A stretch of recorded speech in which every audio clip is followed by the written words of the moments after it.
Hi friends, ಎಲ್ಲರಿಗೂ ನಮಸ್ಕಾರ. Friends, ಇವತ್ತಿನ ಒಂದು ವಿಡಿಯೋದಲ್ಲಿ ನಾನು ರೇನ್ ಲಿಲ್ಲಿ ಬಲ್ಬ್ಸನ್ನು ರಿಪೋರ್ಟ್ ಮಾಡ್ತಾ ಇದ್ದೆ. ಅದನ್ನು ನಿಮ್ಮ ಜೊತೆಗೆ ಶೇರ್ ಮಾಡ್ಕೊತಾ ಇದ್ದೀನಿ. ನೋಡಿ, ಇದು ಉದ್ದ ಇರುವಂಥ ಪಾಟ್. ಇದು ಪುಟ್ಟಿ ಥರ ಪಾಟ್ ಇದ್ದರೆ ತುಂಬ ಒಳ್ಳೆಯದು. ಇದಕ್ಕೆ ನಾನು ಮರಳು, ಮಣ್ಣು ಹಾಗೆ ಗೊಬ್ಬರ ಮಿಕ್ಸ್ ಮಾಡಿದ್ದೀನಿ. ಗೊಬ್ಬರ ಸ್ವಲ್ಪ ಕಂಪಲ್ಸರಿಯಾಗಿ ಮಿಕ್ಸ್ ಮಾಡ್ಕೋಬೇಕು ಫಸ್ಟು ನಾವು ರಿಪೋರ್ಟ್ ಮಾಡಬೇಕಾದ್ರೆ. ಈಗಲೇ ನೀವು ರಿಪೋರ್ಟ್ ಮಾಡಿಕೊಂಡ್ರೆ ಜೂನಲ್ಲಿ ನಿಮಗೆ ಚೆನ್ನಾಗಿ ಹೂಗಳು ಬರುತ್ತೆ. ಆಮೇಲೆ ಈ ಪಾಟಲ್ಲಿ ನಾನು ಬೀಜಗಳನ್ನ ಹಾಕಿದ್ದೆ, ರೇನ್ ಲಿಲ್ಲಿ ಬೀಜಗಳನ್ನ. ಅದು ಈಗ ಸ್ವಲ್ಪ ಚೆನ್ನಾಗಿ ದೊಡ್ಡದಾಗಿದೆ. ಒಂದಿಷ್ಟು ಚಿಕ್ಕದಿದೆ ಇನ್ನೂ, ಯಾಕಂದರೆ ಪಾಟ್ ಸೈಜು ಸಣ್ಣದಲ್ಲ, ಹಾಗಾಗಿ ಅದಕ್ಕೆ ಒಂಚೂರು ದೊಡ್ಡ ಪಾಟ್ ಕೊಡೋಣ ಅಂತ ಹೇಳಿ ಇದಕ್ಕೆ ಹಾಕ್ತಾಯಿದ್ದೀನಿ. ಬಲ್ಬ್ಸು ಕೆಲವೊಂದಂತೂ ಪೂರ್ತಿ ಸಣ್ಣದಿದೆ. ನಾನು ಒಂದೊಂದೇ ಸಪ್ರೇಟಾಗಿ ಹಾಕಿದ್ರೆ ಏನಾಗುತ್ತೆ, ಕೆಲವೊಂದು ಸಾರಿ ಕೊಳ್ತೋಗುತ್ತೆ. ಅದಕ್ಕೋಸ್ಕರ ಇವತ್ತೇನು ಮಾಡ್ತಾಯಿದ್ದೀನಿ, ಇದನ್ನೇನು ತೆಗ್ದಿದ್ದೀನಲ್ಲ, ಇದರಲ್ಲಿ 3 ಭಾಗನ ನಾನು ಮಾಡಿಕೊಂಡು ಇದನ್ನು ನೆಡ್ತೀನಿ. ಕೆಲವೊಂದು ದೊಡ್ಡದಿದೆ, ಅವನ್ನ ನೀವು ಸಪ್ರೇಟಾಗಿ ಹಾಕಿದ್ರೆ ಏನೂ ಸಮಸ್ಯೆ ಆಗೋಲ್ಲ. ಅದೇನೆಂದರೆ ಚಿಕ್ಕ ಒಂದು ಬಲ್ಬ್ಸ್ ಏನಿದೆಯಲ್ಲ ಅದು ಕೊಳ್ತೋಗ್ಬಿಡುತ್ತೆ. ನೋಡಿ, ಈ ಥರ ಚಿಕ್ಕ ಬಲ್ಬ್ಸ್ ಇರುತ್ತೆ ನೋಡಿ. ಸ್ವಲ್ಪ ನೀರು ಹಾಕಿದಾಗ ಹೆಚ್ಚಿಗೆ ಆಯಿತು ಅಂದರೆ ಕೊಳ್ತೋಗುತ್ತೆ. ಈ ಥರ ದೊಡ್ಡದಾಗಿರುವಂತಹ ಬಲ್ಬ್ಸನ್ನು ನಾವು ಸಪ್ರೇಟಾಗಿ ನೆಡ್ಬೋದು.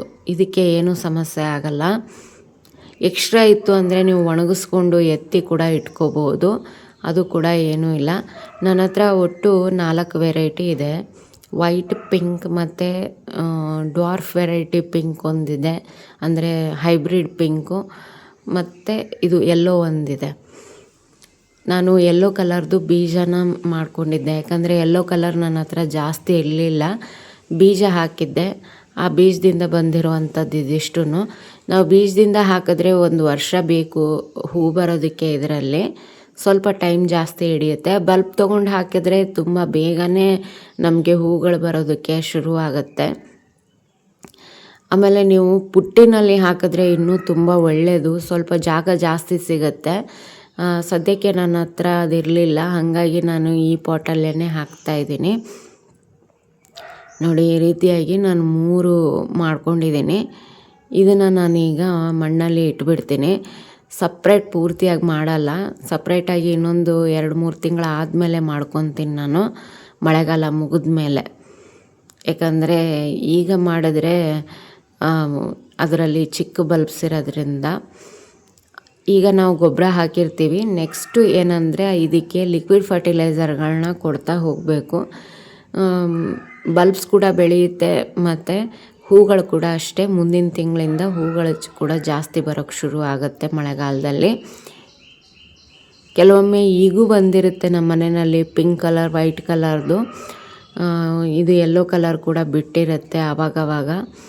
ನೋಡಿ, 3 ಇಟ್ಟಿದ್ದೀನಿ ನಾನೀಗ.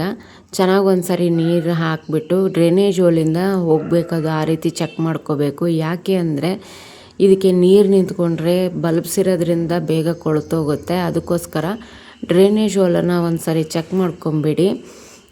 ಆಮೇಲೆ ಈಗ ಇದಕ್ಕೇನು ಎಷ್ಟು ಹಾಕಿದ್ದೀನಲ್ಲ, ಮೇಲೆ ಇನ್ನೊಂದು ಸ್ವಲ್ಪ ಮಣ್ಣನ್ನು ಹಾಕೋತೀನಿ ನಾನು. ನೋಡಿ, ಈ ರೀತಿ ನೀರು ಹಾಕ್ಕೊಂಡು ಎತ್ತಿಡಿ. ಈ ಎಲೆಗಳನ್ನೆಲ್ಲ ಕಟ್ ಮಾಡಬೇಕು, ನಾನು ಆಮೇಲೆ ಮಾಡ್ಕೊತೀನಿ. ಬಟ್ ಕಟ್ ಮಾಡಿದ್ರೆ ಬೇಗ ಗ್ರೋ ಆಗುತ್ತೆ ಬಲ್ಬ್ಸು. ಆಮೇಲೆ ಹೂಗಳು ಕೂಡ ಅಷ್ಟೇ ಬೇಗ ಬರುತ್ತೆ.